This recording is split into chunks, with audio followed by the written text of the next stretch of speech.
बिस्मिल्लाहिर्रहमानिर्रहीम। अस्सलाम वालेकुम नाज़रीन, मैं हूं सैयद अनवारुल हसन और आप देख रहे हैं प्रोग्राम 10 तक पीटीवी न्यूज़ इस्लामाबाद स्टूडियो से। नाज़रीन, आज इलेक्शन कमीशन में फॉरेन फंडिंग केस की समाअत हुई। स्क्रूटिनी कमेटी ने पाकिस्तान तहरीक इंसाफ के जो फंड्स की रिपोर्ट है वो पेश की और मौक़िफ़ इख्तियार किया कि इस पे केस उस वक्त सुना जाए जब नून लीग और पीपल्स पार्टी की, क्योंकि स्क्रूटिनी भी हो रही है फंड्स की, तो इकट्ठा अगर इसको सुन लिया जाए। इस पर अब जवाब तलब किया गया है। जो स्क्रूटिनी रिपोर्ट आई है पाकिस्तान तहरीक इंसाफ की फॉरेन फंडिंग के हवाले से, और 15 रोज़ तक समाअत मुलतवी कर दी गई है।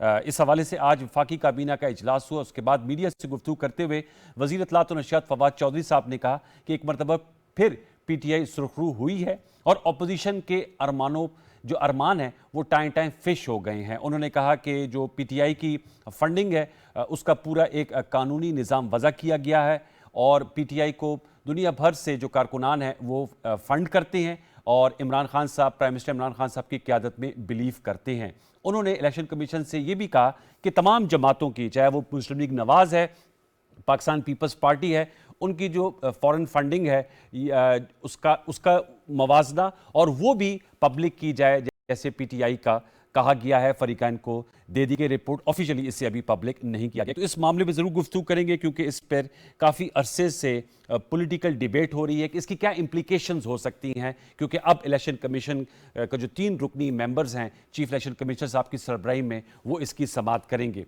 दूसरी जानिब मरियम नवाज साहिबा जो मुस्लिम लीग नवाज की नायब सदर हैं, उनकी एक और मुबैना ऑडियो लीक सामने आई है मंजर आम पे, जिसमें वो गुफ्तगू कर रही हैं साबिक वज़ीर इत्तलात व नशियात सेनेटर परवेज़ रशीद साहब से, और जियो TV के प्रोग्राम उसमें जो सहाफ़ी हैं उनकी जानिबदारी के हवाले से और उनको मैनेज करने के हवाले से गुफ्तगू हुई है। इस पर भी सियासी रद्द-ए-अमल सामने आया है और ये उनकी तीसरी मुबैना ऑडियो लीक है। एक लीक तो उन्होंने खुद एक्सेप्ट भी की थी। इस पर भी हम गुफ्तगू करेंगे और इस तनाजुर में जो मोअज़्ज़ज़ मेहमान मुझे आज ज्वाइन कर रहे हैं उनका तारुफ मैं आपसे करा देता हूँ। हमशी है कि प्रोग्राम 10 तक में पहली मरतबा शिरकत कर रहे हैं मुस्लिम लीग नवाज़ के सेनेट ऑफ पाकिस्तान के रुकन हैं ऑनरेबल सेनेटर राना मकबूल साहब। आपका बहुत शुक्रिया राना साहब कि आपने हमें ज्वाइन किया। हमें ज्वाइन कर रहे हैं बजरिया स्काइप मेंबर कौमी असम्बली है और चेयरमैन कायमा कमेटी बराए दिफा हैं पाकिस्तान तहरीक इंसाफ से आपका ताल्लुक है, अमजद अली खान न्याई साहब। आपका बहुत शुक्रिया न्याई साहब कि आप हमें ज्वाइन कर रहे हैं। और हमारे नहायत मोहतरम है अहमद बिलाल महबूब साहब, आप सरबराह हैं पिलडेट के और मारूफ तजियाकार हैं। अहमद बिलाल महबूब साहब, आपको भी फॉर्म वेलकम। तीनों मौजूद मेहमानों का बाज़ाब्ता तौर पर शुक्रिया। मैं आप लोगों की इजाज़त से ज़रा अहमद बिलाल महबूब साहब से गुफ्तगू का आगाज़ करूँगा। अहमद बिलाल साहब, आपने भी फॉलो किया होगा ये फॉरेन फंडिंग केस जो है इसकी समाअत हुई है। अब लग ऐसे रहा है कि क्रूशल मराइल में दाखिल हो गया है।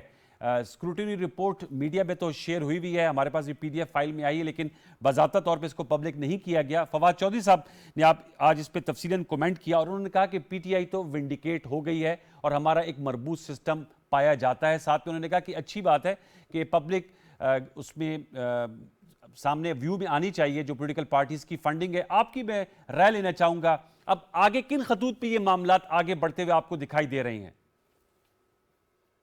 बहुत शुक्रिया अनवार साहब।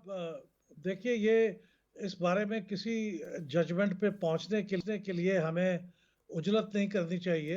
जी। और अभी ये सिक्योरिटी कमेटी की रिपोर्ट आई है और अब इसकी समाअत होगी इलेक्शन कमीशन में, ओपन प्रोसीडिंग्स में, और फिर उसके बाद इलेक्शन कमीशन किसी नतीजे पे पहुंच के शायद कोई अनाउंसमेंट करेगा अपना जजमेंट।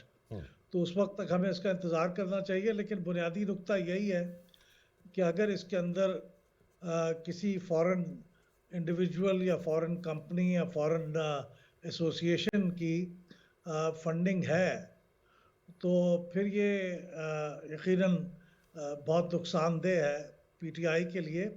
न सिर्फ ये कि वो फंडिंग ज़ब्त हो जाएगी, बल्कि इसके नतीजे में कुछ और कॉन्सिक्वेंसेस भी हो सकते हैं, जिसके नतीजे में अगर वो उसको लॉजिकल कंक्लूजन तक ले जाया जाए तो ख़ुद पार्टी की अपनी लीगल स्टेटस जो है वो भी ख़तरे में पड़ सकता है। लेकिन ये सारी बातें वो हैं जो अभी इस्टेब्लिश होना बाकी हैं।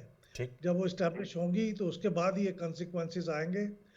अलबत्ता जो बात आपने भी कही थी कि ये, बल्कि फवाद चौधरी साहब ने कही थी या PTI की तरफ से किसी और ने कही थी कि चूँकि मुख्तलिफ पार्टियों के ऊपर ये केस चल रहा है तो ये सब का फ़ैसला इकट्ठा ही होना चाहिए।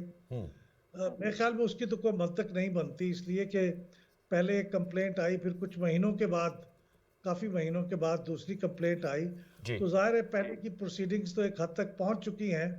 तो जैसे-जैसे कोई प्रोसीडिंग अपने तकमील तक पहुंचे, उसका फैसला आ जाना चाहिए। एक का फैसला दूसरे के इंतज़ार में रोक के रखना तो गैर मुनासिब होगा। अच्छा अहमद साहब, मैं जस्टिस रिटायर्ड शेख उस्मानी साहब को भी सुन रहा था, क्योंकि आप ज़ाहिर बात है तमाम इश्यूज़ पे गई नज़र रखते हैं, आप लोगों की थिंक टैंक जो इस पे काम भी करता है। उन्होंने कहा कि जो इंडिविजुअल्स हैं उन पे कोई कदगन नहीं है कि वो मुकामी हो या बैरूनी हो। अलबत्ता मल्टीनेशनल या कंपनीज की तरफ से अगर कोई मुबैना फंडिंग की बात आती है तो फिर ये काबिल गिरफ्त जो है जुर्म है, और ये पाकिस्तान की जो लॉज है उनके मुनाफी है। इस पर आपकी क्या राय है? और अब हमारे जो पॉलिटिकल पार्टीज एक्ट हैं वो दो हैं, एक 2002 का है और एक 2017 का है। किस तनाज़ुर में इसको परखा जाएगा? देखिए, अब शाइक उस्मानी साहब तो माशाल्लाह कानूनदान हैं, जज भी रहे हैं। जी। तो मेरा तो चूँकि कानून का बैकग्राउंड नहीं है, मैं तो एक आम आदमी की तरह तज्ज़िया कर सकता हूँ। लेकिन मेरे नज़र में तो ये बहुत वाज़ेह लिखा हुआ है। मसलन ये कि ये आपने पूछा ना किस कानून के तहत जी। होगा, तो मेरी राय में चूँकि ये पुरानी फंडिंग 2017 से पहले का केस है, तो इसलिए ये जो पॉलिटिकल पार्टीज़ ऑर्डर 2002 है, ओके। उसी के मुताबिक गालबन ये एडजुडिकेट होगा मामला। क्योंकि जो बाद का कानून आया है, वो तो मौसर ब माज़ी नहीं हो सकता। ठीक। तो उसके अंदर जो आप देखें पॉलिटिकल पार्टीज़ ऑर्डर के अंदर जो डेफिनेशंस दी हुई हैं, उसमें एक फॉरेन एडेड पॉलिटिकल पार्टी की डेफिनेशन दी हुई है ठीक है। कि कौन सी party foreign aided political party कहलाई जाएगी। तो उसमें जो लिखा हुआ है वो है रिसीव्स एनी एड फाइनेंशियल और otherwise from any government or political party of a foreign country or any portion of its funds from foreign nationals. Any portion of its funds from foreign nationals. Okay. Foreign nationals का मतलब है कि foreign individuals. तो इसमें इससे पीछे का जो कानून था ना जी, 1962 का पॉलिटिकल पार्टीज का जो कानून था, जी जी। अयूब खान साहब के ज़माने में जो बना था, उसमें ये अल्फाज कुछ ये थे कि जिस substantial portion of its funding has not come from foreign sources. तो अब इसमें वो सब्सटेंशियल काट के एनी कर एनी दिया गया। पोर्शन। इसका मतलब है थोड़ा सा अमाउंट भी अगर कहीं फॉरेन नेशनल से आया हो तो वो foreign aided political party consider होगी। तो मेरे ख्याल में तो बड़ा वाज़ेह है ये मामला। ठीक है, मैं चाहूंगा कि अमजद न्याई साहब, आप इस हवाले से क्या कहेंगे? ज़ाहिर बात है पाकिस्तान तहरीक इंसाफ आपकी जमात है और ये केस चल रहा है, आप स्क्रूटनी कमेटी की रिपोर्ट है, इसमें मैं देख रहा था मुख्तलिफ शोज़ पे भी गुफ्तगू हो रही है। फवाद चौधरी साहब वो साउंडिंग वेरी कॉन्फिडेंट, और वो कहते हैं कि तमाम जो हमारी फंडिंग है वो लीगली कवर्ड है और हमारा पूरा एक मरबूत निज़ाम है। आपकी मैं राय लेना चाहूँगा। जो अपोजिशन है उनका रद्दअमल तो आप टेलीविजन स्क्रीन पर भी देख रहे हैं, राना मकबूल साहब भी इस पर ज़रूर बात करेंगे। वो तो कह रहे हैं कि जी जो हम जिस बात का कह रहे थे, और अकबर एस बैबर जो आपके दरीना पहले फाउंडिंग मेंबर्स में शुमार होता था, अब तो पार्टी का हिस्सा नहीं है, वो ट्वीट्स कर रहे हैं कि मैं विंडिकेट हो गया। अमजद न्याई साहब आप क्या कहेंगे?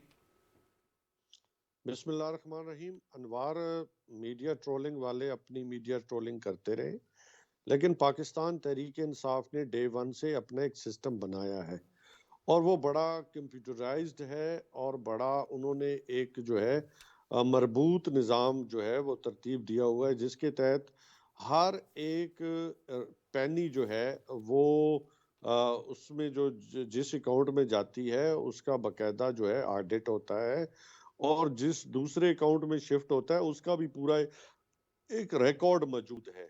अब इसको आप जो इसके बारे में एम्बिग्विटी जो है क्रिएट करना चाहे कोई पार्टीज अपने मफाद के लिए, तो उनका हम कुछ कह नहीं सकते।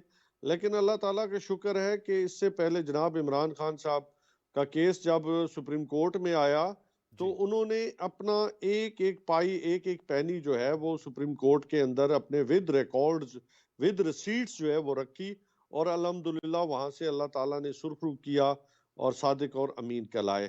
इसी तरह ये जो पार्टी फंडिंग का जो है फॉरेन फंडिंग का केस है, ये भी पूरी तरह तमाम तर तफसीलात जो है वो इलेक्शन कमीशन के सामने रखी गई हैं। और जो 31 करोड़ की बात हुई है ना, यस। उसका भी पूरा सिस्टम मौजूद है कि वो जो एक ट्रांजैक्शन है वो सेंट्रल अकाउंट्स में आई है और वहां से दोबारा जमा हुई है, और एक ट्रांजैक्शन वो भी सेंट्रल अकाउंट्स में आई और वो सूबों को मुंतकिल की गई। तो ये एक पूरा मौजूद है, हमारे पास हर एक चीज की मनी ट्रेल मौजूद है ठीक कि है। ये पैसा कहाँ से आया। और फिर हमारा जो एक वेलफेयर फंड है वो अलग है। देखिए, पाकिस्तान तहरीक इंसाफ के चाहने वाले और शौकत खानम को डोनेट करने वाली बहुत दुनिया है, और हमारे ओवरसीज पाकिस्तानी हैं जिनके दिल इमरान खान के साथ धड़कते हैं, वो पार्टी फंड्स में अपनी जो है वो ट्रांजैक्शन देते रहे हैं, और उसके लिए हमने पूरा एक लेकिन मैकेनिज्म जैसे रखा जो है। असल इशू है कि फॉरेन नेशनल, जैसे अहमद बिलाल महबूब साहब कह रहे थे कि उस पे कदखन है, फॉरेन नेशनल्स हो या कंपनीज हो। जाहिर बात है जो फॉरेन पाकिस्तानी एक्सपेक्टेड पाकिस्तानी से उन पे तो मेरे ख्याल में कोई कदखन नहीं है उस हवाले से थी। लेकिन आपका नुक्ता सामने आ गया। मैं राना मकबूल साहब की भी राय लेके फिर मैं दोबारा लौट के, तो राना साहब जाहिर बात है आपकी जमात के खिलाफ भी पीटीआई गई हुई और उनकी भी स्क्रूटिनी हो रही है। आप समझते हैं it's good for political parties कि उनके जितने फंड्स हैं वो कोई मख्फी ना हो, पब्लिक व्यू में आए और पब्लिक जज करें कि किस पार्टी को कितने फंड्स मिलते हैं और वो किन कामों के लिए बरोकार लाई जाती है? क्योंकि आज ये भी बात सामने आई थी कि जी जो आप लोगों का फंड है उसमें से नवाज शरीफ साहब ने अपनी ज़ात के लिए भी उसको इस्तेमाल किया, तो ज़रा ऑडिट हो जाए, अकाउंट फॉर हो जाए तो बेहतर है ये। बहुत अच्छी बात है जी। Transparency is the soul of democracy. Righteousness के लिए, डेमोक्रेसी के लिए ट्रांसपेरेंसी बड़ी बहुत ज़्यादा ज़रूरी है। Ideally speaking. हाँ जी, बहुत अच्छा है ये और बड़ा अच्छा। अब तारीख जो भी फैसला करे, हम सबको अकबर एस बाबर का शुक्रगुजार होना चाहिए। उस बंदे ने सिंगल हैंडली दो के इनके वो सीनियर रुकन थे और वो दैनी फेल आउट, और फिर उन्होंने इस पे बहुत ज़्यादा वावेला किया और कंसिस्टेंटली करते रहे। इसके कंप्लेनेंट या प्रोसिक्यूटर तो अकबर एस बाबर हैं और शायद और कोई अभी तक नहीं है। तो इसलिए ये, लेकिन बहुत सारी ऐसी अलार्मिंग चीज़ें जो सामने आई हैं, वो कहते हैं ना कि भरम खुल जाए जालिम तेरी कामत की दराजी का, अगर इस तुर्रे पर पेचो खम का पेचो खम निकले। थोड़ा सा पेचो खम निकला है। अच्छा। मसलन अब जो हमें पता चला, हमें बताया है आप जैसे पढ़े लिखे लोगों ने, कि 53 ऐसे अकाउंट्स हैं जो डिस्क्लोज ही नहीं किए गए। लेकिन वो सर वो जो 84 सफ़े पे रिपोर्ट है उसमें तो 26 अकाउंट्स का है, वो मेरे पास रिपोर्ट नहीं, है। मेरे जो स्क्रूटिनी रिपोर्ट है। इल्म में आया कि 53 अकाउंट्स जो हैं वो डिस्क्लोज नहीं किए गए। अब उसका प्रोब होगा। बिलाल सूफी साहब ने बड़ी दानाई की बात की है। अभी हम इस पोजीशन में नहीं कोई कंक्लूसिव अपना व्यू दे सकें। ठीक है। लेकिन ट्रेंड ऐसे लगता है कि जब कोई केस इन्वेस्टिगेट किया जाए तो कुछ ना कुछ सब्सटेंस मटेरियल ऐसा आ जाता है जिससे आपकी डाउट्स जो है वो स्ट्रॉन्ग होती जाती हैं। खैर बहरहाल, क्योंकि मेरे पास ये 84 सफ़ा है और उसमें टोटल जो अकाउंट्स हैं वो 26 बताए गए हैं। और जो रकम है वो भी इस हवाले से बताएगी। और यही इसमें चूंकि ब्रेकिंग न्यूज़ में चल रहा था जैसे आप कह रहे हैं कि 53 अकाउंट से, लेकिन जो स्क्रूटिनी रिपोर्ट है उसका सफ़ा नंबर वो कंपैरिजन हो जाएगा सारा। लेकिन मैंने तो जो मीडिया पे आया जी जी, और आपको पता है वो टिकर्स भी चलते रहे हैं। टिकर्स चले थे। क्योंकि हमारे पास बराह रास्त ऐसी इन्फॉर्मेशन तो नहीं अभी तक आई, आएगी तो इसका एनालिसिस होता रहेगा। हम चाहते हैं कि खुदा करे ये बेगुनाह साबित हों। आप चाहते हैं? चाहते हैं। अच्छा, सिद्ध के दिल से चाहते हैं। अगर इन्होंने ईमानदारी से मेहनत की है तो पता चल जाएगा। अच्छा। लेकिन जो बाकी इतवार है ना शुरू से लेके आज तक, उसमें कोई चीज़ें ऐसी हैं कि जिसके लिए लोगों की रिजर्वेशन। अच्छा, ये अब आपके खिलाफ गए हैं कि जो पीएमएलएन के जो हाँ जरूर करें, बिल्कुल करना चाहिए, उसको भी प्रूव करना चाहिए। अच्छा। और दूध का दूध पानी का पानी होना चाहिए, हर चीज़ को वे करना चाहिए। अगर आप वाकई कोई कंस्ट्रक्टिव काम करना चाहते हैं पॉलिटिकल पार्टीज़ के लिए, डेमोक्रेसी के लिए, तो ऐसे स्टेप्स लेने पड़ेंगे, चाहे इसकी कोई भी पॉलिटिकल कॉस्ट कोई भी हो। इससे कोई कॉस्ट क्या होगी? वजह क्या बनी कि पॉलिटिकल पार्टीज मोतरस क्यों होती हैं, अपनी फंड्स जो है उनको मख्फी रखती हैं, सामने नहीं लाती? ये तो सुप्रीम कोर्ट के अहकामात के बाद ये तमाम अमल हो रहा है ना। देखें 7 साल लगे हैं जी। मोतरस भी थी, रिलक्टेंट भी थी, ऑब्स्ट्रक्शनिस्ट के तौर पे भी काम किया और कई झगड़े भी हुए और अपनी एडजस्टमेंट्स भी लेते रहे। तो उसकी वजूहात यही होती हैं कि उनको भी कुछ डाउट होता है अपनी तमाम एक्टिविटी के ऊपर। आप देखें, आप तो सामने आ गया ना सारा, आप तो उसकी प्रोब हो रहा है, प्रोब के बाद एक उसका जजमेंट भी आएगी इलेक्शन कमीशन की, उससे सारा पता चल जाएगा कि क्या है। लेकिन अभी ट्रेंड यही है कि there is something wrong to a certain extent. Amjad साहब, आपसे राणा साहब कहे there is something wrong to some extent, फिर मैं अहमद बिलाल महबूब साहब से पूछूंगा सर क्या कहेंगे? जाहिर बात है आपकी पॉलिटिकल ऑपोजिशन है, वो तो इस नुक्ते को हैमर करेंगे, क्योंकि आपने भी कहा और आज फवाद साहब भी कहते हैं कि 31 करोड़ से जायद की जो है वो उस पर जो स्क्रूटिनी रिपोर्ट आई है उसमें है कि ये इस अकाउंट फॉर अभी नहीं हुए, लेकिन आपने कहा कि वो डबल ट्रांजैक्शन हो गई। वो तो खैर आप लोगों को डिफेंस का मौका मिलेगा जब 15 रोज बाद समाप्त होगी, लेकिन जाहिर बात है हमारी पॉलिटिकल नैरेटिव मेकिंग में तो इस बात को बहुत ज्यादा उठाया जा रहा है। इसमें मैं एक अर्ज कर दूं, जी जी। ये जो अकबर एस बाबर का मौकफ जो है ना, उसका प्रेडोमिनेंट इन्फ्लुएंस है लोगों के ऊपर।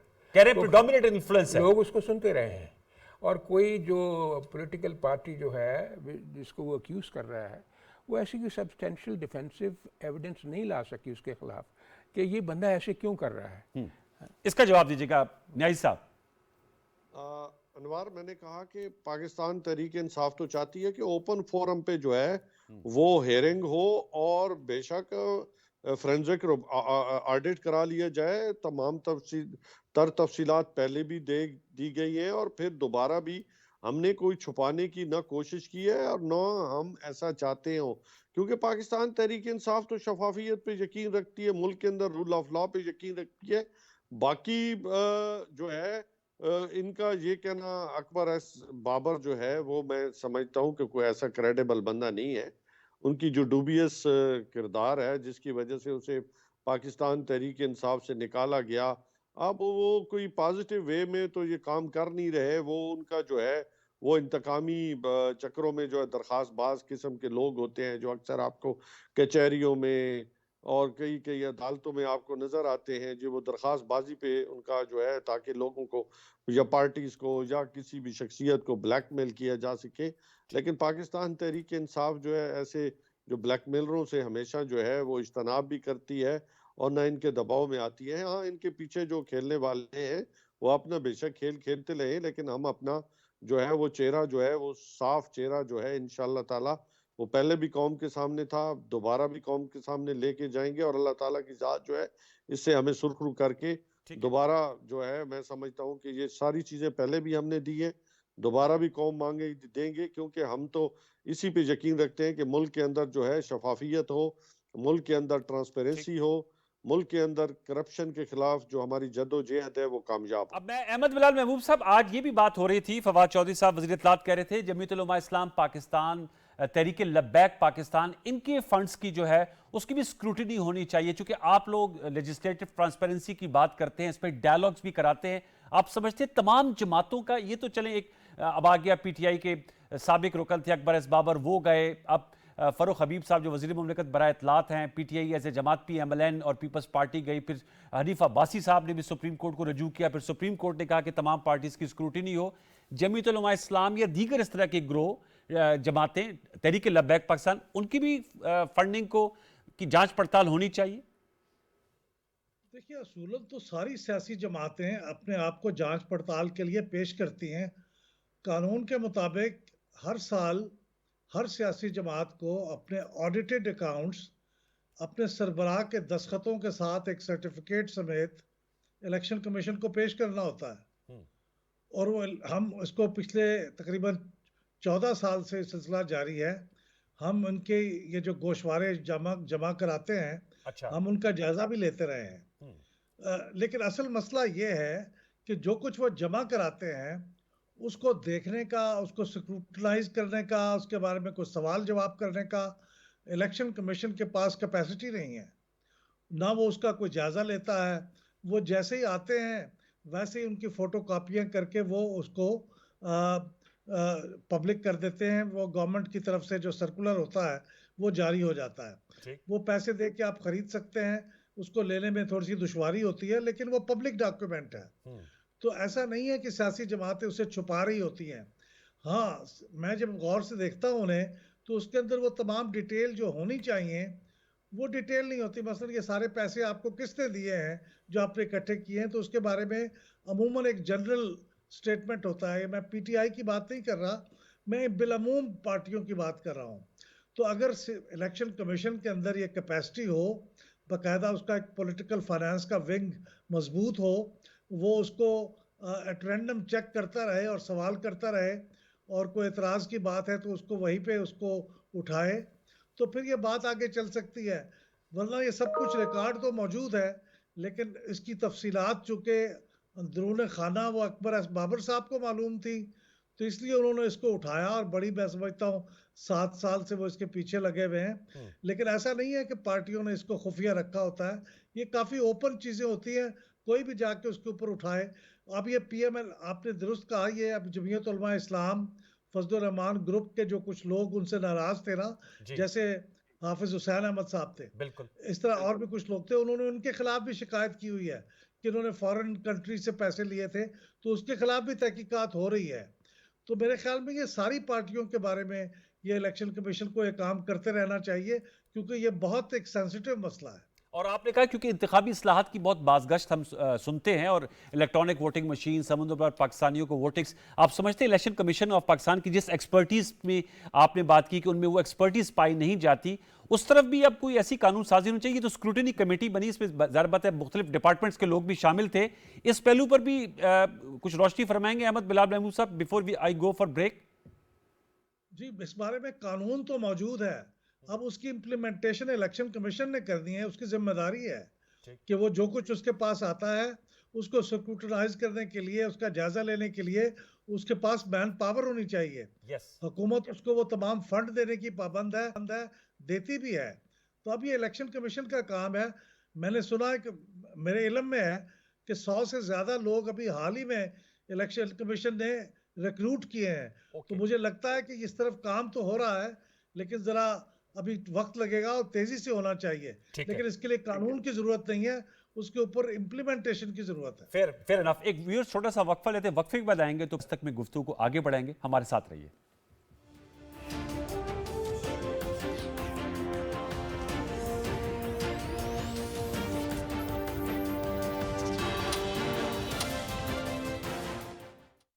मेरा और मेरे जैसे 24,000 से जायद लोगों की आंखों का मुफ्त इलाज। मेरा और 73,000 से जायद लोगों की मुफ्त सर्जरी।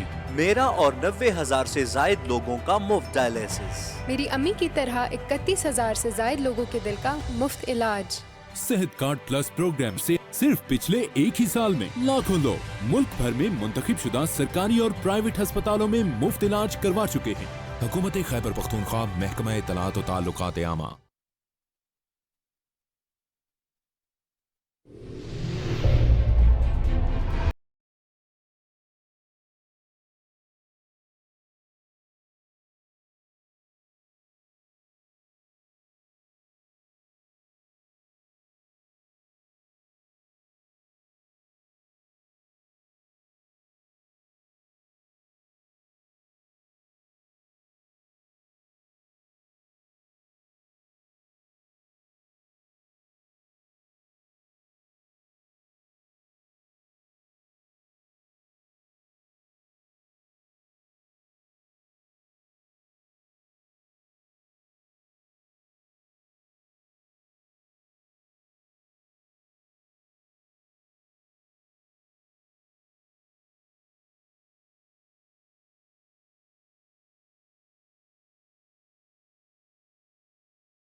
Welcome back viewers. हम गुफ्तगू कर रहे हैं फॉरेन फंडिंग केस, फंडिंग के हवाले से।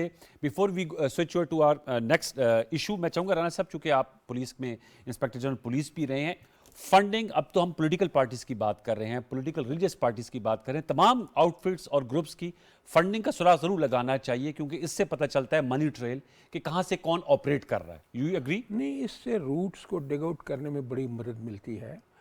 और मेरा ये एक्सपीरियंस है कि most of the desperate terrorist जो भी पकड़े गए, उनकी इंटरोगेशन हुई, most of them were trend across the border. उनको यानी डॉलर्स में पैसे मिलते थे, उनको कहीं कहीं के रिश्तेदारों को मिलते थे, कहीं को बाहर भिजवाए जाते थे।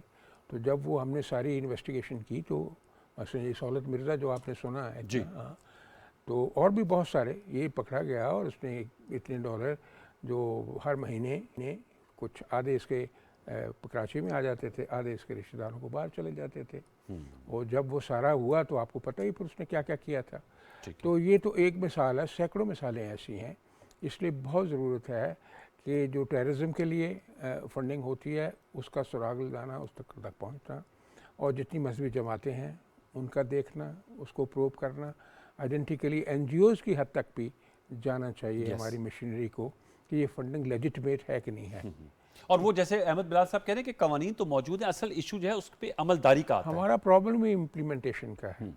हम जब न्याय साहब अगर नाराज़ ना हों तो ये हमारी जो पार्टी है PTI, ये बड़े आइडियाज़ बहुत अच्छे देती है, लेकिन दे have not been successful in science of implementation. अच्छा, इम्प्लीमेंटेशन भी तो एक साइंस है ना जी, उसको इम्प्लीमेंट नहीं कर पाते। वैसे आप लोग जो इम्प्लीमेंटेशन जो मरियम नवाज साहब की ऑडियो लीक हुई है तो हाँ, मीडिया मैनेजमेंट में आप लोग जो है वो भी डिस्कस कर लेते हैं। वो न्यायी साहब इसका जवाब दीजिएगा। वो कह रहे हैं साइंस ऑफ इम्प्लीमेंटेशन में आप के आइडियाज अच्छे हैं, अपोजिशन में है राना मकबूल साहब, आइडियाज के मोतरफ है लेकिन नाकिद है आपकी अमल दरामद की पॉलिसी की।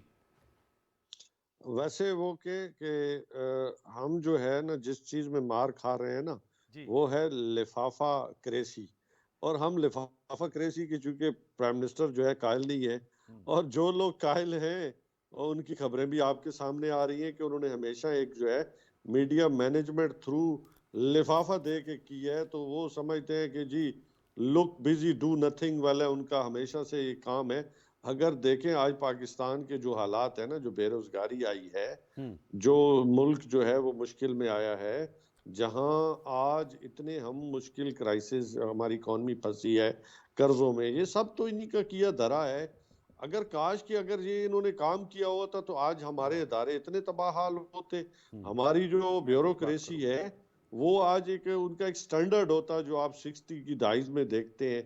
आज तो जो है फेवरेटिज्म और नेपोटिज्म और पता नहीं क्या क्या इज्म जो है वो चलता आ रहा है, और जिसके लिए इस गले सड़े निज़ाम में जो पाकिस्तान तहरीक इंसाफ है वो एक बेहतरी की उम्मीद लाने की कोशिश कर रही है। नताइज निकल रहे हैं न्यायी साहब, ये खुद आप देख ले, बेहतरी के नताइज निकल रहे हैं जो कोशिश है आपकी। देखिए अगर 72 साल आपने इस गंद को फैलाया है तो सफाई में आप 3 साल तो नहीं लगेंगे ना, कम से कम इतना टाइम तो लगेगा। ओवरनाइट चीजें कभी भी चेंज नहीं कभी नहीं होती। लेकिन आपने जो नुकता उठाया मैं इस पे भी बात करूंगा, आप इसका जरूर जवाब दीजिएगा। अहमद बिलाल साहब, अभी आप ट्रांसपेरेंसी फंडिंग की बात कर रहे हैं सर, ये ऑडियो लीक्स मुबैना जो सामने आ रही हैं, आपकी इस हवाले से क्या राय है? जाहिर बात है ये हमारे जो जर्नलिस्ट हैं हर किसी की अपनी राय होती है, साहिब राय होता है, उनको भी हक है जब वो सियासतदानों को क्रिटिसाइज करते हैं तो पॉलिटिशियंस भी उनको क्रिटिसाइज करते हैं, लेकिन मैनेज करना इसके हवाले से आपकी क्या राय है? क्योंकि ये अनफॉर्चुनेटली उनकी तीसरी ऑडियो है मरियम नवाज साहबा की, और मेरे ख्याल में ज़्यादा इशू भी ये बन रहा है कि क्योंकि जब ये उस वक्त की बात हो रही है, ज़ाहिर बात है जब परवेज़ रशीद साहब वज़ीर इत्तलात होंगे उस वक्त मरियम साहबा के पास कोई ओहदा नहीं था, लेकिन उनकी गुफ्तगू और फिर मीडिया को मैनेज करने की बात। योर टेक सर, कैसे इस चीज़ से निपटा जाए, ये जो कल्चर है? देखिए ये जो ऑडियो लीक है या इससे पहले भी कुछ वीडियो ऑडियो लीक हुई हैं, जी, उसके बारे में तो ज़रा कोई पूरा सियाको सबाक के साथ चीज़ें सामने आए तो उसी वक्त कुछ कहा जा सकता है। लेकिन मैं समझता हूँ कि हर सियासी जमात मीडिया को मैनेज करने की कोशिश करती है, और किसी हद तक तो ये मैनेजमेंट लेजिटिमेट है, ये कोई गलत बात नहीं होती। आप लोग रखते हैं जो बाकायदा मीडिया के साथ राब्ता रखते हैं, उन तक खबरें पहुंचाते हैं, उनको खबरें एक्सप्लेन करते हैं, आप स्पोक्समैन रखते हैं। और अब तो सोशल मीडिया का ज़माना आ गया है तो सोशल मीडिया के ज़रिए भी इन्फ्लुएंस करते हैं। लेकिन कहाँ पे कुछ हदूद को आपने पार किया है, वो अगर लाइन किसी ने क्रॉस किया, मसलन अगर किसी ने किसी को पैसे दिए हैं जी, या किसी को रिश्वत दी है या किसी का साथ को फेवर करके उससे को काम निकलवाया है, तो वो तो काबिल एतराज बात है। या किसी को ऑफ स्क्रीन करवा दिया जाता है अगर वो नापसंदीदा हो या आपके खिलाफ बात कर रहा हो। जी हाँ, अगर हुकूमत पे हो तो आप उसको पिनलाइज भी करते हैं, और अगर आप हुकूमत पे ना भी हो तो उस आदमी के खिलाफ एक तनकीद का तूफान उठा दिया जाता है। आप उसको ट्रोलिंग इतनी करते हैं सोशल मीडिया पे कि उसको अपनी सज़ा महसूस होने लग जाती है। तो ये सारे काम होते हैं, लेकिन मेरे ख्याल में अगर जायज़ हदूद में मैनेजमेंट का काम किया जाए तो दुनिया भर में होता है, पाकिस्तान में भी होता है। आपको मीडिया तक अपनी रसाई चाहिए होती है, लेकिन अगर आपने किसी को धमकाना है या किसी को पैसे दे के काम करवाना है, फेवर दे के करवाना है, तो वो बिल्कुल गलत है। उसके खिलाफ मेरे ख्याल में हमें आवाज़ भी उठानी चाहिए, और अगर कानून हरकत में आ सकता है तो वो भी आना चाहिए। डेफेमेशन लॉज हैं मेरे ख्याल में, लेकिन वो भी आपने जैसे कि नए कानून की जरूरत नहीं, लेकिन हमारे कानून उसका भी मौजूद है, हत्या की इज्जत का या दीगर कवानीन, लेकिन वो नताइज नहीं निकल पाते, वो चलते रहते हैं। आप नोट किया बरतानिया में अगर ऐसी कोई बात होती है, वहाँ शदीद किस्म के डिफेमेशन लॉज एक्टिव हैं, भारी भारी जुर्माने देने पड़ते हैं। शायद इस वजह से इस तरह के ट्रेंड्स नहीं होते। बिल्कुल, हमारा चूंकि निज़ाम इंसाफ तकरीबन मुअत्तल है, डिसफंक्शनल है, और 20-20 साल लग जाते हैं केसेस का, इसलिए लोग ऐसा काम कर लेते हैं। जी, इसलिए लोग करते हैं, उनको कोई रुकावट नहीं होती, कोई रुकावट नहीं होती। मैं चाहूँगा राना साहब इस पे आप जरूर जवाब दीजिएगा। जो लिफाफा कल्चर है, इसको ख़त्म करना है, और अनफॉर्चुनेटली हालांकि आपके कुलीग हैं परवेज़ रशीद साहब, वज़ीर इत्तलात रहे हैं, लेकिन उनकी गुफ्तगू आई, अल्फाज पे भी बहुत सा एतराज़ उठाया जा रहा है, जो अल्फाज का चुनाव था। क्या इस चीज़ पे कदगन कैसे लगाई जा सकती है? देखिए जी, ये तो एक इंडॉक्ट्रिनेशन का प्रोसेस है, माहौल बनता है तो, लेकिन जो परवेज़ रशीद है, जितना मैं उनको जानता हूँ, वो किस तरह का आदमी नहीं, बहुत ईमानदार आदमी है, और ज़रा सख्त तबीयत ज़रूर है, रिएक्ट भी करता है चीज़ों के, बहुत ज़्यादा उसकी सच्चा होने की वजह से बनती भी नहीं लोगों के साथ। अच्छा। और आपको पता कई लोगों के साथ नहीं बनी। हाँ, वो तो ये ऑडियो में भी नजर आ रहा है। उसको सजाएं भी मिली हैं, आपको पता है। और जब वो सेनेट का बन रहा था अभी मेंबर, तो आपको पता उसको अनाउंस हो गया था कि इसको मेंबर नहीं बनने दिया जाएगा। तो बन गए? नहीं बना ना जी, अभी की मैं बात कर रहा हूँ। इस दफ़ा नहीं बने। हाँ, इस दफ़ा नहीं बने। तो उन्होंने पंजाब हाउस का बिल नहीं दिया। नहीं, सर, अगर कोई आपका बिल पीछे सारे क्लियर हो तो आप गुंजाइश ही ना देना। पंजाब हाउस में इतना अरसा ठहरे, बिल मैं नहीं दिया। उसका विटनेस हूँ, बिल तो वो लिए फिरता रहा है, वो एंड में लिए फिरते हैं, बिल जमा नहीं किया। सर पर वक्त बिल देने होते हैं। वो तो बिजली का बिल अगर मैं आप वक्त पे ना दूं तो मेरा तो बिजली काट देते हैं। उनको वो तो पता नहीं कितने साल नहीं दिया। मैसेज मिल गया उनको पंजाब हाउस वालों के, खबरदार अगर आपने बिल लिया तो। नहीं, लेकिन वो आप ये भी तो एग्री करेंगे ना कि डिलेड कब से बिल ड्यू था जी, लेकिन उसका इंटेंशन वाकई उसको देने का था। अगर वो इकट्ठा देना चाहता था तो ले लेना चाहिए था। उन्होंने कहा ये एग्जॉनरेट हो जाएगा, और ये खैर उनकी अपनी चलती रहती हैं। लेकिन बहरहाल जो अहमद बिलाल सूफी साहब ने कहा, अहमद बिलाल महबूब साहब जो है वो तो माशाल्लाह मैं माफ़ी चाहता हूँ बिलाल साहब, आप तो हमारे लिए बहुत काबिल इज्जत है, मॉडल भी है हमारे लिए, मॉडल ऑफ इंटेलेक्ट। तो ये बात ठीक है, इसके ऊपर जरूर गौर खौज भी होना चाहिए, इंट्रोस्पेक्शन। नेपोटिज्म जो अमजद न्याई साहब कह रही है, जो नेपोटिज्म के हमें यहाँ बीमारी लहा के अकरबा परवरी, कुंबा परवरी, ये मेरा बंदा, ये उनका बंदा, इनसे कब बाहर निकलेंगे? मैं कोई इसका जवाब इस तरह तो नहीं देना चाहता। अभी उन्होंने लिफाफा क्रेसी का बात की है, ये तो लिफाफा क्रेसी पहले करते थे ना। हमारे दोस्तों ने, अमजद न्याई साहब के लोगों ने पड़ोला क्रेसी की है। पड़ोला होता है जिसमें सारे दाने डाले होते हैं ना जिम्मेदारों के। हाँ। इन्होंने पड़ोले के पड़ोले दे दिए। अच्छा, आप देखें, गंदम का रैकेट निकला ना जी, जो हुआ था, ठीक है, गंदम का क्राइसिस हुआ, आपको कोई एक्शन नजर आया? गंदम जो हम एक्सपोर्ट कर रहे थे वो इंपोर्ट करनी शुरू कर दी, उस पर कोई एक्शन नजर आया? शुगर में कोई सब्सटेंशियल एक्शन नजर आया? मैं अभी पेट्रोलियम की बात आपको बताता हूँ, हैरान कौन है कि मैं उस कमेटी को खुद चेयर करता हूँ। मैंने चेयरमैन आगरा को पूछा कि जब भी जो आपने पिछले दिनों 9 रुपये पर लीटर बढ़ा दिया है आपने, वो आपने किस हिसाब से बढ़ा दिया? ये जो 9 रुपये पर लीटर आप ज़्यादा बेच रहे हैं, ये तो आप इस स्टॉक से बेच रहे हैं जो स्टॉक आपके पास पहले अवेलेबल है। इस स्टॉक के ऊपर तो आपने 9 रुपये पर लीटर जो है वो नहीं दिया है, तो आप अवामन नाज से क्यों 9 रुपये पर लीटर ले रहे हैं? आपको पता है इसका कितना नेगेटिव जो है वो होगा? क्या जवाब है? Employer effect. उसने कहा मुझे कि जी बात ये है सर कि हम जब वो ज़्यादा पैसे ले लेते हैं वो तो ठीक है, लेकिन जब कीमतें कम होती तो हमें पैसे वापस करने पड़ते हैं, जो कि गलत आर्गूमेंट थी, है ही नहीं, हकीकत ऐसी है ही नहीं है। तो इस तरह की जो सूरत हाल, जो मैंने कहा ना, इम्प्लीमेंटेशन इज़ द प्रॉब्लम। जो भी इन्होंने चीज़ शुरू की है, आप मुझे बताएं, मेडिसिन की कॉग्निजेंस ली, नोटिस लिया, कोई मेडिसिन लोगों को मिलनी शुरू हो गई, सस्ती मिलनी शुरू हो गई है। वो तो आप कहते हैं ना, ये इसका भी बाद में भरम खुल जाना है, ये जो कार्ड दे रहे हैं ना जी, आपको सेहत कार्ड अच्छा नहीं है? नहीं, बहुत अच्छा है, लेकिन मैं बताऊंगा 400 अरब रुपया पंजाब जब तक आप इम्प्लीमेंटेशन नहीं, आपने कह दिया कागजों में देंगे तो फिर पता चलेगा ना जी। केपी में तो सर कामयाब हाँ। है, केपी में तो दिया है ना सियाद अच्छा, साहब। तो वो लोगों ने वोट पड़े इनके खिलाफ फिर दे दिए केपी में देने के बावजूद। हाँ जी, वो आप बल्दियाती इलेक्शन की बात बल्दियाती कर रहे हैं। इलेक्शन ये ताना बन गया अमजद न्याई साहब, ये बल्दियाती इलेक्शन देखे राणा साहब कह रहे हैं कार्ड आपने कैसे दिए। मैं अभी जो एक और हादसा हुआ है वो क्या? कि LNG थी ना जी, इन्होंने लेनी थी जनवरी फरवरी में $4 पर MMBTU, इन्होंने नहीं खरीदी। लोग भी कहते हैं ना, अखबारों वाले लिखते रहे, एडिट किए गए। इन्होंने आके ये अक्टूबर नवंबर में ली है $30.5, जो कि $4 की मिल रही थी। अब उसके ऊपर तुरफा तमाशा ये हुआ कि फर्नेस ऑयल भी जो है बहुत ज़्यादा जो है वो दरामद कर लिया। अब जो LNG से बिजली बनती है वो 4 गुना 3 गुना सस्ती बनती है, और जब वो फर्नेस ऑयल से बनती है तो 3-4 गुना ज़्यादा बनती है। तो अब मैं कैसे ये मान लूँ कि ये क्राफ्ट है या कॉम्पिटेंस है या चीज़ों को एनालिटिकल ह्यूमन है कोई? मेरा ख्याल ऐसा नहीं है। कोई टीम के ऊपर दोबारा काम करने की ज़रूरत है, इनकी ओरिएंटेशन की ज़रूरत है, इनकी ब्रीफिंग की ज़रूरत है। अब ये मेरा ज़ाती ख्याल ये है कि अगले जो है आएगा उसके लिए तैयारी करें, मेहनत करें। अब मेरा ख्याल जो चीज़ें जो हैं वो दुरुस्त नहीं हो सकती।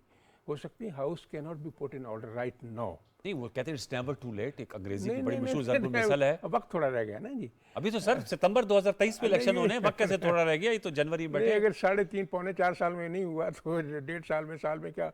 आपको पता है इलेक्शन जब करीब आ जाते हैं तो फिर लोग और किसी काउंटडाउन शुरू हो जाता है। और मोड में मैं इसका जवाब लेता हूँ। न्याई साहब ये कह रहे हैं, आपने तो बात की, उन्होंने कहा ये जो कार्टल्स थे, शुगर, व्हीट, ऑयल, इनके खिलाफ हतमी जौहरी कार्रवाई नहीं हुई। ऐलानात और अज़म का इजहार तो किया गया, इसमें तो कोई शक नहीं। प्राइम मिनिस्टर इमरान खान साहब हर स्पीच में कहते हैं कि वो जो है वो डट के खड़े हैं हर किस्म के माफिया के खिलाफ। अपोजिशन कह रही है उसके नताइज नहीं सामने आ रहे। अनवार, इन कार्टेल्स के खिलाफ कार्रवाई आज तक किसी ने नहीं की थी, सिवाय इमरान खान ने की है, और पकड़ा भी इमरान खान ने है। और अल्हम्दुलिल्लाह मुझे अपने लीडर पे फख्र है कि वो तमाम मुश्किलात, तमाम तकालीफ, तमाम दबाव के बावजूद भी उन्होंने एक जरा बराबर भी पीछे हटने से इनकार कर दिया। उन्होंने कहा कि चाहे गवर्नमेंट रहे ना रहे, हमने इन कार्टल्स के खिलाफ कार्रवाई करनी है, और पकड़ा। और इनको मैं समझता हूँ कौम पे आश्कार भी फर्स्ट टाइम इमरान खान ने किया है। हाँ, उनका जो है वो FIA अपनी कानूनी कार्रवाई जो अब इदारों ने काम करना है उसके लिए टास्क दिए जा चुके हैं, और इंशाअल्लाह ताला ये मंतकी अंजाम तक भी पहुंचे हैं, क्योंकि आज पूरा पाकिस्तान इन कार्टल्स के जो है चेहरे वो जान चुका है कि कौन क्या करता है और किस तरीके के साथ मैनेज करता है, और अपनी जेबें भरते हैं पाकिस्तान की अवाम के खून पसीने की कमाई को। तो ये क्रेडिट तो जाता है इमरान खान को, अगर आप माने ना माने। आपने देखा कि इससे पहले जितने भी कार्टेल्स थे वो प्राइम मिनिस्टर हाउस में बैठ के जो है वो पैसे बनाने की जो मशीनें हैं वो वहाँ के जो मकीन होते थे उनके भी जेबें भरते थे, उनके बैंक अकाउंट्स भी भरते थे, और उनके बड़े बड़े महल्लात भी बनाए जाते थे। तो यही वो लोग करते थे। लेकिन इमरान खान ने तो ना झुकने से ना बिकने से मैं समझता हूँ इनकार किया है, और मैं समझता हूँ कि बिकना जो है वो हमारी सरिश्त में रहा ही नहीं है। और इमरान वो खान तो सर जो आपका है, नुक्ता के वो सवाल इस मेरे मुल्क थे, की इन आखिरी कार्टल्स न्यूज़ को, इनका जो ये ग्रिड लॉक है इसको तोड़ने में कामयाबी मिली है। अज़म तो मैंने आपको पहले कहा कि अज़म का इजहार भी करते हैं, कोशिश भी कर रहे हैं, जाहिर बात है कह रहे। कभी आप इन कार्टेल्स का नाम सुना था? कामयाबी मिली है ना कि आज इनके नाम सामने आ चुके हैं, आपको पता निशानदेही चल हो गई, गया है आप कह रहे हैं। कि कौन किस तरह मैनेज करता था, कैसे अपनी जेबें भरता था। तो आज कौम नहीं जान चुकी। तो ये क्रेडिट तो देना इमरान खान को कि उन्होंने आपके सामने जो है ये सारे चेहरे लाख खड़े किए, और ये मुका की पार्टियां, ये डाके डालने वाली पार्टियां जो पाकिस्तान डकैत मूवमेंट में समझता हूँ आज आपके सामने है कि ये किस तरह डीजल के परमिट लेती थी, कोई चिकन को वो तो मैनेज 23 करता मार्च था। को महंगाई मार्च लेकर आ रहे हैं। मौलाना फजल रहमान साहब और राना मकबूल साहब की जमात जो है, आपने जो PDM को अपना एक नाम दिया है, तो वो तो 23 मार्च को मुसर हैं, इसरार कर रहे हैं कि हम आएंगे महंगाई के खिलाफ। उसकी वजह है ना कि डीजल के परमिट बंद हो गए ना, मार्च तो करेंगे। पहले कौम को डीजल के परमिट का हिसाब तो दे लेना, पहले हिसाब दें। अहमद बिलाल साहब, sir we are sitting in January 2022, क्या आने वाले दिनों में बहुत से जो सियासी तजिया निगार हैं वो कहते हैं जी अगले 3 माह अगले 4 माह बड़े क्रूशल हैं, बड़े अहम हैं। आपकी मैं राय लूंगा, आपने बड़ी मुल्क की सियासत के मदोजजर देखे हैं, साल 2022 का आगाज हो गया है, किस तरह देख रहे हैं इस साल को, पॉलिटिकली स्पीकिंग, इकोनॉमिकली स्पीकिंग? देखिए, जब अगले इंतखाबात में इतना मुद्दत रह जाती है तो ज़रा माहौल काफ़ी चार्ज हो जाता है। अच्छा, सियासी जमातें अब अगले इलेक्शन मोड में चली जाती हैं, और अब जो वक्त गुजरता जा रहा है तो ये इलेक्शन कैंपेन का टाइम ज़रा लंबा हो जाता है। प्री इलेक्शन काफ़ी सारी तैयारियां होती हैं, तो ये माहौल हमें ज़्यादा गर्म होता हुए नज़र आएगा। तो ये मामूल की बात है, कोई गैर मामूली बात तो नहीं है। अच्छा, लेकिन इस ज़माने में आपको पीटीआई की परफॉर्मेंस के ऊपर बहुत से सवालात उठेंगे, वो उसके जवाब देंगे, और फिर पीटीआई का अपना एक मिजाज भी है, वो ज़्यादा कंप्रोमाइज़ या ज़्यादा डायलॉग पे बिलीव भी नहीं करते, उसकी वजह से भी ज़रा ज़्यादा कन्फ्रंटेशन की फ़िज़ा है।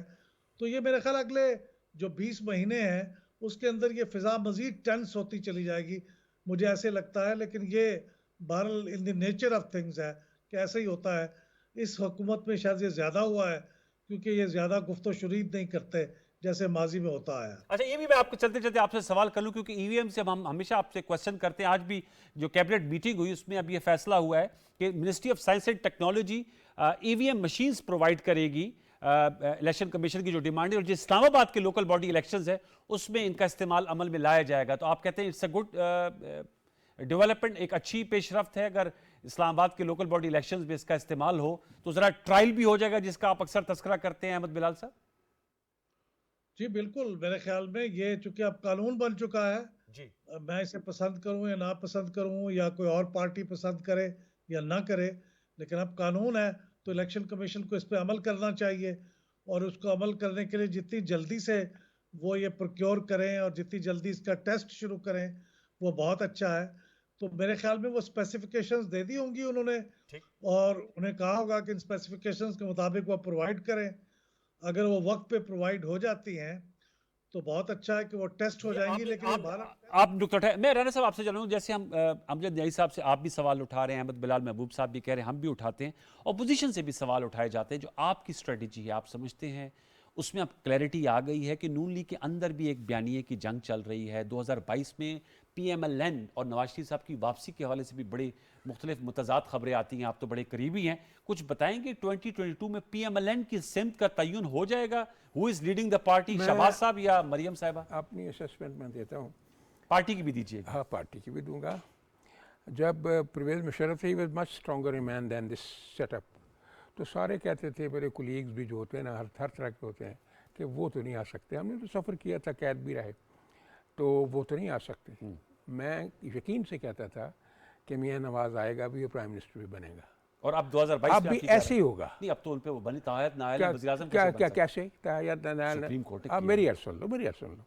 अब उसमें लॉ मौजूद है, अगर आप आर्टिकल 187 पढ़ें, उसमें लिखा है the supreme court is court of complete justice. इसका मतलब ये है कि सुप्रीम कोर्ट अपने फैसले को रिविजिट कर सकती है। अब अभी नहीं किया, जब 16,000 एम्प्लॉयज़ सैक किए जी, थे, उनको दोबारा नहीं, उनका रिव्यू भी खारिज हो गया, दोबारा उनको रीइंस्टेट कर दिया। तो इसलिए ये कोई माने नहीं है कि जी एक बंदे को एक गलती के ऊपर, जो कि गलती नहीं थी सही मानों में, वो तो सर्कमस्टांसेस थे, देयर वाज सर्टेन कंपल्शन। आपका ये है कि मियां साहब जी आएंगे जी वापस? बिल्कुल, आपको पता ही और है वही लीड करेंगे, ये शहबाज शरीफ साहब नहीं? नहीं, शहबाज शरीफ तो करेंगे, साथ होंगे ना, वो साथ तो होंगे, हाँ। लीडर तो मावन का किरदार जी हाँ, मावन का किरदार हमेशा वो अदा करते रहे। हाँ। But he had been a great implementer. जो मैं साइंस की बात की ना, साइंस ऑफ इम्प्लीमेंटेशन, मैंने उसको काम करते हुए देखा। अच्छा, वो जिन्नात की तरह काम करता है, वो रिजल्ट देता है। ये न्याई साहब, वो तो राना साहब कह रहे हैं नवाज शरीफ साहब आएंगे और उनकी सजा भी खत्म हो जाएगी। आपके सामने कह रहे हैं, उनका पहले भी मुशर्रफ दौर में ये इनसे ऐसे सवालात होते थे, और राना साहब कहते हैं मैं प्रिव्यू हूं। इस सजा की कहानी मुझे इजाजत देने छोटी सी। अब ब्लैक लॉक डिक्शनरी सारी दुनिया सर, की, वो तो सारा सबको असबर है, सारी वो दुनिया की, केस। सारी दुनिया की जूरिस्प्रूडेंस आप देख लें, किसी बंदे को सारे जहान में ब्लैक लॉ डिक्शनरी की इंटरप्रिटेशन पे सजा हुई है? अगर है तो आप बता दें। अब आए जो केस नीचे गया, मैं उसकी बात करता हूँ। अब जस्टिस जो जज बशीर का फैसला आप देख लें, यानी पहला तो आए ना, फिर ये अतर मिनल्ला साहब की अदालत है, ये आए हुए हैं ना जी। मैं तो नहीं, नवाज शरीफ साहब कहाँ हैं? केस तो वो आएंगे इंशाल्लाह। सर, एब्सकॉन्डर का स्टेटस वो है। एब्सकॉन्डर तो खत्म हो जाता है। एब्सकॉन्डर का क्या होता है? मैं तो पुलिस ऑफिसर है, मैं समझता हूँ कि एब्सकॉन्डर किस तरह ख़त्म होता है। न्याय आप साहब- मेरी यार सुन लें, मैं इसको ख़त्म करने लगा। अब आप 172 न्याय साहब भी पढ़ लें। हम जो न्याय साहब बहुत पढ़े लिखे आदमी हैं, मैं तो इनके वालिद साहब की वजह से बहुत इज़्ज़त करता हूँ। ये जो है नहीं, पैरा जो है पेज 172 आप भी ज़रूर पढ़िएगा। पैरा नंबर 2 उसके ओपनिंग में लिखते हैं कि there is no incriminating evidence put forward by the prosecution against Mian Nawaz Sharif and Maryam Nawaz. They have not been found guilty under section 914 of the to account. Conviction किस चीज पे हुई हुई है? कन्विक्शन ये जज आप बशीर साहब ने कन्विक्ट भी किया नहीं, हुआ है। कैसे किया आपको पता ही है। नहीं, मुझे तो नहीं पता, वो तो जज उन्होंने किया हुआ है। न्याय साहब बताइए कैसे छोड़, न्याय साल में नहीं पढ़ा हो फैसला। राणा साहब तो सर आप ये पेशेंट गोइयां कर रहे हैं टेबल में बैठ के आपके सामने। न्याय साहब पढ़ेंगे तो वो पता लग जाएगा जी न्याय उनको। साहब, लास्ट वर्ड सर। अनवार राणा साहब मेरे लिए मोहतरम है, लेकिन मैं इनके लिए अर्ज करना चाहूंगा, ये पाकिस्तान लुटेरों के लिए, चोरों के लिए नहीं बना। देखो, पाकिस्तान बना है डिक्शन ला थोड़ा इलाहा बदले जी इल्लल्लाह आपने मुहम्मद साहब। रसूलुल्लाह। ये डिक्शन ने बहुत काम खराब और किया है। उनकी अच्छा लैंग्वेज मेरी ने बात बहुत सुन काम लेना, खराब मैंने किया। आपको इंटरप्ट नहीं किया। जी जी प्लीज। अच्छा, अब बात ये है कि सुप्रीम कोर्ट ऑलरेडी जो है इनकी जो केसेस हैं इनका रिव्यू भी है, वो इस पे अपना डिसीजन दे चुकी जी है। जी। अब इनकी मंतके जो है वो अजीबो गरीब आ रही है। एक मन घड़त किस्म के जो फरसूदा जो है ना, वो एक कौम को जो बड़े लेक्चर सुनाए जा रहे हैं कि जी मियाँ साहब बड़े ये थे, और मियाँ साहब अगर बड़े होते तो सिवाय जो इवन असम्बली में खड़े होके अल्लाह के 99 नामों के नीचे कहा कि ये हजूर ये वो है जराए जो अब हमने जिनसे हमने दौलत कमाई है। और मियाँ शरीफ साहब का भी हमें पता है, वाले साहब के साथ जो है मियाँ नवाज शरीफ रहे हैं 85 की असम्बली में, उस वक्त वाले साहब भी MPA बने थे। और इनकी जो जिया इनका हमें पता था कि इनका क्या स्टेटस है। तो बात ये है नहीं ऐसा भी ना करें आप। तो आपको नहीं लगता कि नवाज शरीफ साहब नहीं आएंगे? आपको मियाँ शरीफ की बात इतना नहीं करनी चाहिए। वो सबके बुजुर्ग थे मियाँ साहब, अपने न्याय साहब। आपको मियाँ शरीफ की बात नहीं करनी चाहिए। आप नवाज शरीफ साहब का कह रहे हैं। आप लोग तो अपने इमेजिनेशन में उस बंदे के किरदार तक पहुंच ही नहीं सकते। साहब हौसला करें ना। मियाँ साहब सीधे जेल की सलाखों के पीछे जाएंगे अगर आएंगे तो। जो जी हाँ आएंगे तो आएंगे, नहीं नेल्सन मंडेला नहीं आएंगे। ये वो नेल्सन मंडेला साहब बड़े बोलना बोले। ये चूरी खाने वाले मजनू हैं, ये कौम बड़े बोलना बोले। चले ये तो आने वाला वक्त बताएगा कि सूरत क्या इख्तियार करती। Q very much senator Rana मकबूल साहब, आप तशरीफ लाए, बहुत शुक्रिया। अमजद अली खान न्याई साहब के आपने ज्वाइन किया, बहुत शुक्रिया। अहमद बिलाल महबूब साहब आपने हमें ज्वाइन किया। व्यूअर्स, ऑन गोइंग डिबेट है, आम इशूज आज आपने उठाए। कल तक के लिए सैयद अनवारुल हसन और प्रोग्राम 10 तक की प्रोडक्शन टीम को इजाजत दीजिए। अपना बहुत सा ख्याल रखिए। अल्लाह नगेबान।